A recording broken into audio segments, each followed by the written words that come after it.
Now, what we need to do is actually break down what branding is and what the Veri-Chip basically is. What branding is it has always been a case of the master-slave relationship. It has always been to show ownership. The Greeks used to actually brand the slaves with the letter delta or D for doulos, which meant slave. And it's always been a dehumanizing process, and we do it with livestock, and now we're moving obviously to humans. There's an example of someone with a brand that would obviously take the Veri-Chip. He's actually branded Intel into his hand. Now, going back to the science of semantics, what does online actually mean? Online actually means to be operating under the direct control or connected to a main computer. So when you are online on the computer, you are just online via other PCs, and you're connected to a mainframe or to the World Wide Web. If one has a Veri-Chip, you're basically under the direct control of a mainframe. So what is happening is this gradualization to move more and more of you online, with the ultimate goal is to basically have you with an RFID chip where you are communicating to a mainframe and basically owned. We'll continue with that. Digitize. What does digitize mean? It is to convert data from digital form and to use it into a computer. So what happens is, when they take a biometric of yours, they take a physical measurement, they basically apply an algorithm to it, and then they get a number of your man, which then basically ends up in a mainframe. Now, the lust for data is so much that they want as much biometrics or as many biometric markers of you as possible to get the number of your man that is the closest to the physical match that you are. And everyone has seen it. You've gone from retina scans, you've gone to iris scans, fingerprinting, gait, you name it. We'll cover it later. But we're just covering the semantics of the words, because what we're trying to prove, they're telling you what it is. They're telling you what it is. Like the World Wide Web, why choose the word web? So if you need to be meshed into something, and that is part of the plan, like IBM said, that we want to basically connect you into a network. What is a web? A web is basically something that snares, entangles, or traps. When the Google bot is basically trawling the internet, what do they call those things? They call them web crawlers. So why is it called a net? An internet. What does a net do? It's something that serves to catch or to ensnare. So when you actually look at the activity there on the internet, you could be one of those nodes. And that's the agenda that's been played. Now, how they're doing this, there's a push-pull technique at play where we're moving online. Like 20 years ago, if I said to you, look, you'd be on Facebook and MySpace and have all these illusionary friends, and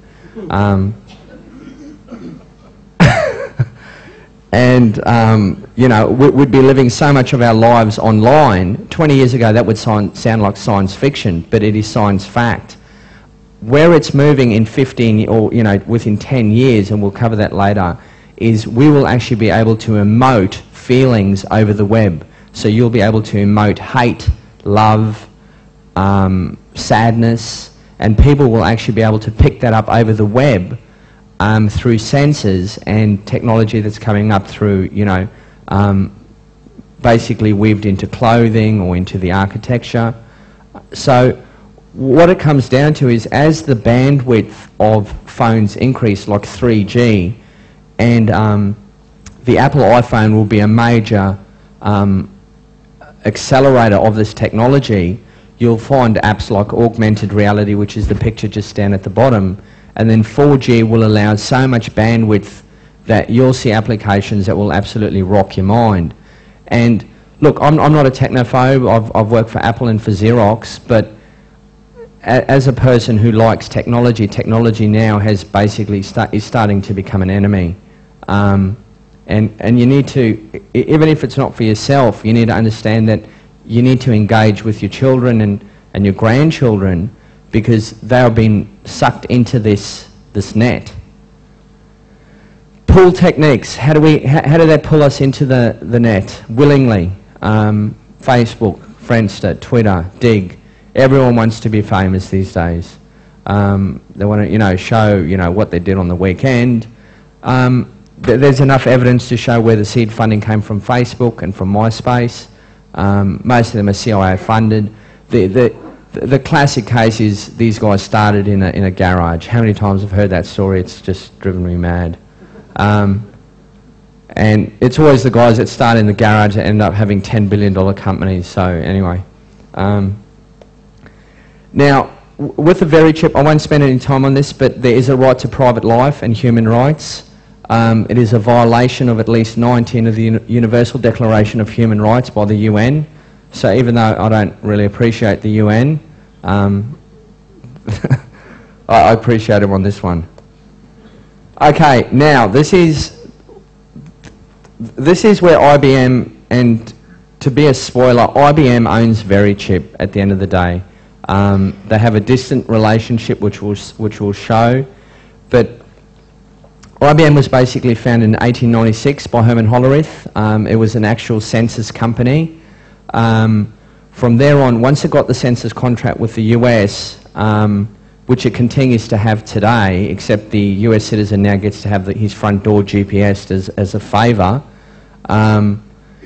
what you're seeing there in the middle is the tabulating machine. So that was basically the first computer, in a sense, that allowed for software programming. So what would happen is you would have the Nazi regime basically coming to IBM and saying, look, what we want to do is have a racial census. We want to have occupations put on, locations, inventory, stock, and IBM would then basically create a punch card, very much the software engineering right now, where it's an application. They've come back with a software product that meets their needs, and as a result of that, with the processing of 64,000 cards per hour, the tabulating machine was actually, it was possible to locate, let's say, all the homosexuals that were living in Poland that happened to be carpenters. And with that information, IBM, utilising obviously, you know, the railway system that was also run on the punch card system, could obviously meter out the undesirables with far greater efficiency. Now, to bring this into perspective, the Hollerith machine could process 64,000 cards an hour, and look what was possible with that. The Blue Gene processor processes 22.8 million computations per second. Okay, so keep that in perspective. It's out of control. The smoking gun as well is IBM, even though they deny it, we work closely with a gentleman called Edwin Black, who wrote IBM and the Holocaust, and if anyone wants a bulletproof expose on how the IBM regime conducted themselves, they have no response. So the information company has no response. They've lost all the details. But, you know, that's what you expect from psychopaths anyway.